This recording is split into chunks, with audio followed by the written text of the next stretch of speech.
तो दोस्तों, इस वक्त मैं जिस शख्सियत के पास बैठा हूँ, उस्ताद इम्तियाज़ हुसैन चेयरमैन, मैं समझता हूँ कि नाम ही काफ़ी है, मुझे इतनी कसीदा गोई की ज़रूरत ही नहीं है। और मैं अक्सर एक बात करता हूँ कि आपका अमल और किरदार आपकी हर चीज़ की वजाहत करता है। उस पार्टी से तल्लक दोस्तों मेरे सामने बैठे हुए हैं, हंसमुख चेहरा, और खुसूसी तौर पे मेरी एक बड़ी ख्वाहिश थी, एक अरसे से एक ख्वाहिश थी कि कितना अच्छा आदमी, पढ़ा लिखा आदमी, आपकी रहनुमाई करने वाला आदमी, मैं उससे दूर हूँ। अल्लाह तबारक व तआला की तदबीर एक आज ऐसी पैदा हुई, और मैं इंतहाई मशकूर हूँ इनका, एहसानमंद हूँ इनका कि बड़े शॉर्ट नोटिस पे, हालांकि कभी इस तरह हुआ नहीं, मगर बड़े शॉर्ट नोटिस पे उन्होंने मुझे वेलकम किया। मैं इंतहाई मशकूर हूँ। तो आइए दोस्तों, मैं आपको उस शख्सियत के पास लेके जा रहा हूँ।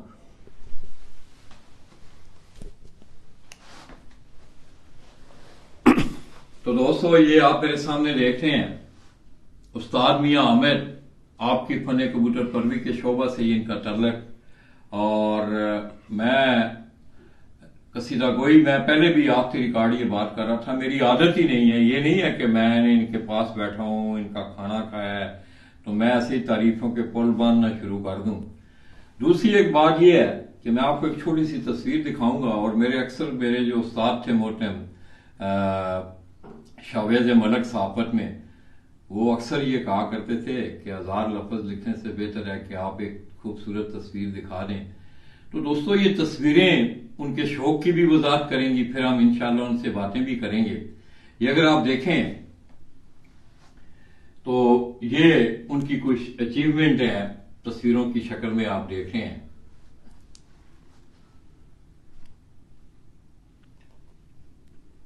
अस्सलाम वालेकुम जी आमन भाई। सर वालेकुम सलाम। लाला जी क्या हाल है आपके? बेहतरीन। पहले तो मैं आपका इंतहाई मशहूर हूँ। शर्मिंदा ना करें। नहीं, शर्मिंदगी वाली कोई बात नहीं है। ये इंसान बस अपना रिजक खाता है, अपना टाइम, ये चीज़ें सब अल्लाह पाक की तरफ से होती हैं, बंदे का कोई कमाल नहीं है। नहीं, पता है क्या है, मैं क्यों ये बात कर रहा हूँ कि बहुत कम मेरी जिंदगी में इस तरह हुआ है कि मैंने शॉर्ट नोटिस पे किसी को कहूँ। आज बाबर भाई से मेरी बात हो रही है, अनरियल हो सकता है, मैं सुन भी रहा हूँ, ज़ाहिर है मैंने उनको इत्तला नहीं की हुई थी, मैंने चांस लिया, मैंने कहा चलो मैं निकला हुआ हूँ, मैं उनको भी टच करूँ, उस्ताद सफदर को भी टच करूँ।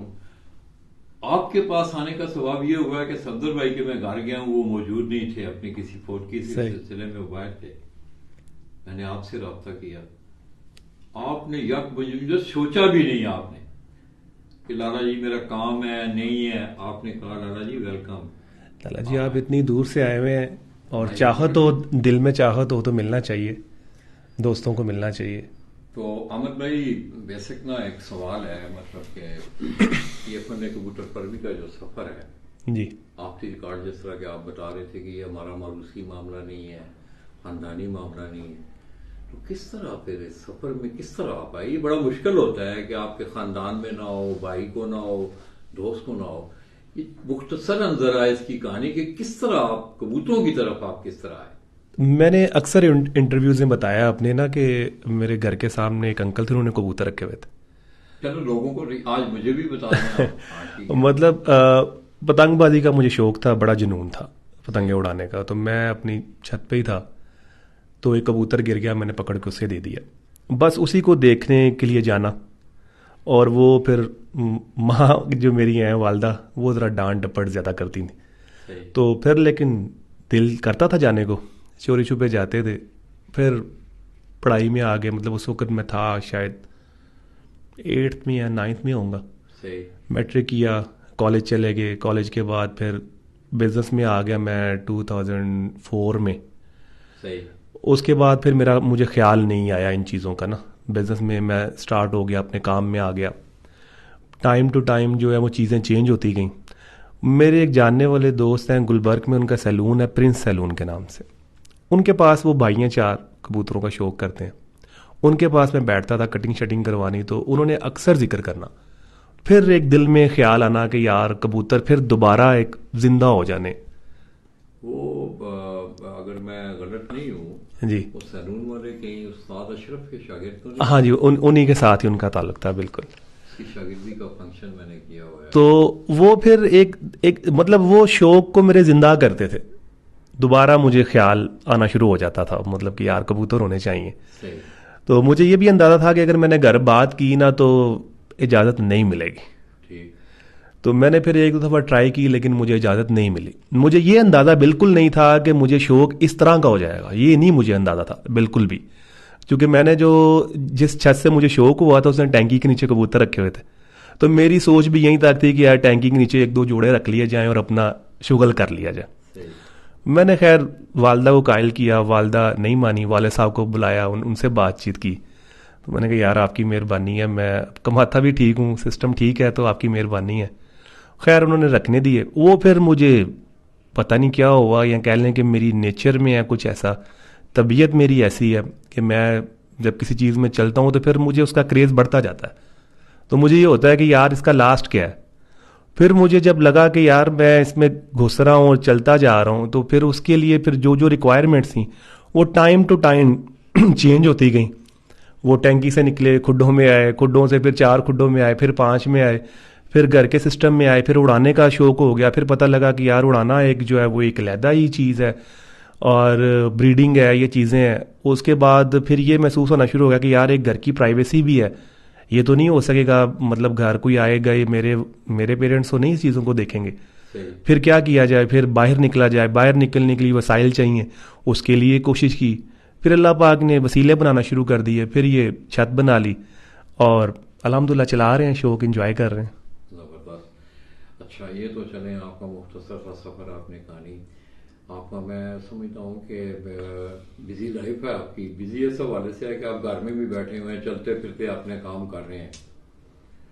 अमन भाई, यंग एज में आप जी, एक दोस्त की वजह से आपके ये शौक पड़ा, किस तरह, क्या असेसमेंट है आपकी एज ए यंगस्टर, किस तरह आपने इस शौक को देखा, कबूतर परवरी के इस शौक ये के हवाले से, कबूतर रखने के हवाले से, लोगों के एटीट्यूड के हवाले से, अखलाकी के हवाले से, बहुत सारी बातें आती हैं। लाला जी कड़वा सवाल है मेरे नज़दीक। अगर है कि करवा है? नहीं, मासूमाना तो नहीं है मासूमाना सवाल नहीं है, सबको ही पता है, सब झिझकते हैं बात करने से। सही है, बिल्कुल। और करनी चाहिए। अगर हमें दोस्त सुन रहे हैं या हम शो की बेहतरी के लिए कुछ करना चाहिए चाहते हैं, मैंने तामीर के हवाले से, ये तनकीद के हवाले से, हाँ जी जी, बिल्कुल बिल्कुल। देखें, इस्लाह भी जो है वो यही है, तामीरी होनी चाहिए ना, तनकीदी नहीं होनी चाहिए। अगर आप इसको रेट करें कि यार इस शो को किस नज़र से देखा जाता है, तो बहुत सी जगह पे हम छुपते हैं, नहीं बताते हैं। अगर ये शो कितना ही पारसा और साफ़ सुथरे तरीके से होता तो मुझे यहाँ 4-5 करोड़ रुपया लगा के बाहर निकलने की ज़रूरत नहीं थी। मैं अपनी छत पे शो कर सकता था, क्योंकि मुझे पता है कि यार मुझे देखने के लिए, मिलने के लिए लोग आएंगे। अब ये शो, जब शौक होता है ना, तो शौक में लेवल्स नहीं होते कि यार एक गाड़ी वाला है, एक साइकिल वाला है, एक पैदल है, वो सब शौकीन एक सफ में खड़े हैं, ठीक है। उसमें कोई वो नहीं है कि यार ये अमीर है, ये ऐसा कुछ नहीं है। शौकीन लफ्ज़ जो है वो सबके लिए सेम है। उसमें फिर कुछ शौकीन दोस्त ऐसे भी होंगे जो, बल्कि मैं आपको एक एग्जांपल देता हूँ, बल्कि एग्जांपल क्या बताता हूँ कि हम घर से मैं उड़ाता था कबूतर, तो वसाख का मैंने एक कप उड़ाया हुआ था। तो मेरे कबूतर, 2 कबूतर ना शाम 7 बजे के बाद बैठे और ना वो बादर हुए कबूतर। हमारे 4-6 गलियां छोड़ के ना आगे एक शायद डीएसपी था, वो आदमी, नुमान नाम था उसका, शायद सुन ही रहा हो मुझे। तो वो मतलब आगे उसको पता लगा कि यार वो मतलब आगे बाकायदा उसने शाउट करना शुरू कर दिया मेरे घर के बाहर ना, कि भाई हमारे भाई इलाके में भी नाम नहीं। मैंने कहा अल्लाह के बंदे भाई जाओ, मेरे घर से कोई बाहर निकल आया तो मैं उसे क्या जवाब दूंगा। तो ऐसे भी कई दोस्त आते हैं। देखें, ये शौक जो आपका सवाल है वो यही है कि कैसा पाया हम इस शो को। लाला जी, शौक बहुत अच्छा है। अच्छा इन अ सेंस, आप अपने घर में, अपनी फैमिली में है, आपको दुनिया की कोई टेंशन हो, इनमें बैठे हैं, आपको कुछ याद नहीं रहता, ठीक है। फिर अब इसको आप अगर दूसरे एंगल से देखें, आप कमर्शियल भी हो गया हुआ है, आप अर्न भी कर सकते हैं, अर्न कर भी रहे हैं दोस्त, हम भी कर रहे हैं अल्हम्दुलिल्लाह। सब जो लोग अच्छा कर रहे हैं सिस्टम, वो कर भी रहे हैं। अब इसमें आ क्या रहा है, अब इसमें जो गाली गलोच है, आजकल एक नई रीत चली हुई है, वो पिक्चर लगी, मैंने आपको चैलेंज कर दिया, अपनी तस्वीर इतनी बड़ी लगा दी और आपकी इतनी सी लगा दी, मेरे छोटा करने से आप छोटे हो जाएंगे। मैं ना आपकी बात काट मुझे बताया छोटे हो जाएंगे। नहीं, ये ऊपर वाली जात है, बेशक। ठीक है। आप ये उसकी पिक्चर को छोटा करके ये तासुर दे रहे हैं, आप छोटे ज़हन के आदमी हैं, बेशक, आपके अंदर जो खून है वो खानदानी नहीं है। बिल्कुल। मैं ये आपको जो बातें करूंगा थोड़ी कड़वी लगेंगी बातें, नहीं, कोई कड़वी ठीक है। वाली कौन अब सी? भाई आप शौकीन कौन है? शौकीन तो वो है जो जिसके साथ शौक कर रहा है उसकी इज्जत करे। हम सब दोस्त कहते हैं ये प्यार मोहब्बत का शौक है, आप यकीन करिए प्यार मोहब्बत का शौक नहीं है। आप जब किसी के साथ बाजी लगाते हैं, समझे आप उसके जानी दुश्मन है, वो आपका जानी दुश्मन है। हम इसको इस लेवल पे सवार कर लेते हैं। फिर अगर हम किसी से हार जाए तो फिर हम उसकी बुराइयां करते नहीं थकते। ओ यार वो ऐसे वो दाना पानी मैंने दिया था, वो 2 कबूतर मेरे उड़े थे, घर में तूने कबूतर रखे, तूने कभी चिड़ी नहीं उड़ाई। समझ रहे हैं? ऐसे लोग जो आपके साथ आके बैठेंगे ना, जो आपके साथ आके बैठेंगे वो आपके बारे में बातें करना शुरू कर देंगे। यार इसको तो कुछ नहीं पता, इसको तो मैं करता रहा हूं। आगे वाला बंदा जो जब ये बात सुनता है ना, जैसे मैं कहता हूँ प्लेयर एक आदमी है, प्लेयर जो होता है ना, मतलब मैं अपनी बात करूं, मुझे कंसर्न नहीं है कि यार मुझे 20 लाख मिला, मुझे 5 लाख मिला, मुझे 10 लाख मिला, मेरे लिए वो एक कह लें कि रत्ती बराबर भी उसकी अहमियत नहीं। मेरे लिए अहमियत है कि यार मैं पंडाल में गया, लोगों ने मेरे लिए क्लैपिंग की, लोगों ने मुझे देखा, मेरा दिल खुश हो गया, ठीक है। अब जब हम शौक करें, अपने आप को साड़ें जल्हाएं करें और टटपुंजिए बंदे उठ के बातें करें, आपका ज़मीर गुवारा करता है? तो अब आप ये जब चीज़ें देखते हैं तो आप इसको किस सेंस में देखते हैं? आप ग्रुपों में देखते हैं, ओ यार तेनू चैलेंज कर देता, ये हो गया वो हो गया, माँ बहन की गालें, उसने ऐसे कर दिया, उस यार हम दूर दूर तक हैं। मतलब मैं अगर अपना फेसबुक देखूं तो मेरे कोई फैमिली फ्रेंड से मैं डरता हूं किसी को ये ना पता लगे कि यार मेरा ये एक ये भी सिस्टम है। तो क्या ये शौक अच्छा है इस सेंस में देखें तो?